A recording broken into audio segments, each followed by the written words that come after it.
Hey guys, this is Chris. So it's the big game this weekend. All Blacks, Springboks. Interesting team selections with the All Blacks. I think they're really coming for us. Got Barrett at 15, Mwanga at 10. So that's a very, very interesting switch. They may be showing their hand in terms of what they're looking to do in the World Cup. I think for us, we can exploit their midfield. Sonny Bill Williams hasn't played a lot of rugby, so maybe a bit shaky. Jack Goodhue, yes, he had a good Super Rugby, but he's also a bit frail defensively. He can be, not that he's a big weakness, but that's a place that we can definitely attack. Uh, Interesting selection as well. I mean, it's unexpected. TJ Perenora starting at 9 for them, so I think that's going to be a very interesting part of their game. He's a ball runner at from 9. He's also very abrasive, very physical. So what that tells me, what I think is going to happen, they're going to look to combat us up front early on, and they're going to be very, very direct, then try and unleash the very quick backs. And the pack, I think for them, obviously we have the usuals. Kieran Reid is there. Then there's Matt Todd. He gets a chance. I mean, it's been long overdue for him to get to play, so it'll be interesting. He's a hardworking, what they call open side over there, even though he's a number 7. And then you've got Shannon Frizzell. I think they've got him in there to combat Peter Steff. And then, of course, we know the locks, Retallick and Whitelock, always dangerous. I mean, the best locking combination. So, yeah, it's going to be very, very interesting in terms of the battle in the pack. Then, of course, they've got Moody up front, they've got Franks up front, and they've got Cody Taylor as well. So it's really more like the Crusaders front row. And then their bench, I think interesting. Their bench is definitely what tells us that in the second half they're going to really look to run us off our feet. Aaron Smith at 9, so he definitely likes to play a quick game. George Bridge as well is a very good finisher. He's been for the for the Crusaders. So I think it'll be very interesting to see what happens there with Dane Coles as well.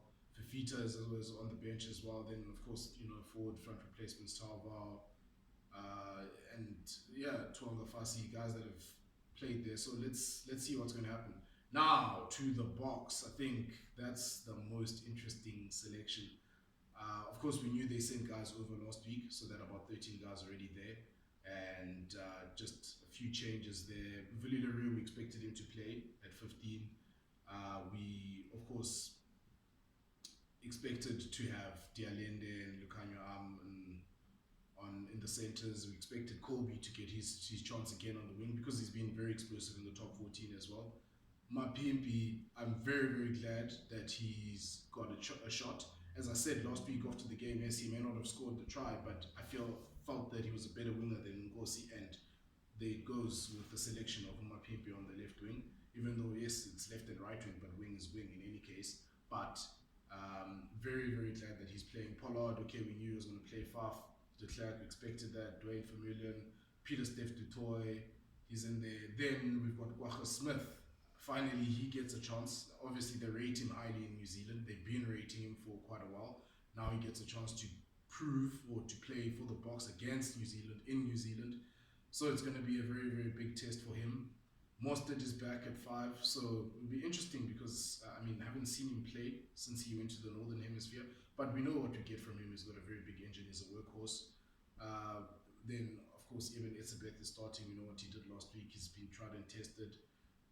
Front row, that's where it gets a bit interesting. We've got Kitsov, you have Marks there as well. So I think then you've also got Frans Malherbe. So I think we'll be okay, in terms of the scrumming and just in general as a pack.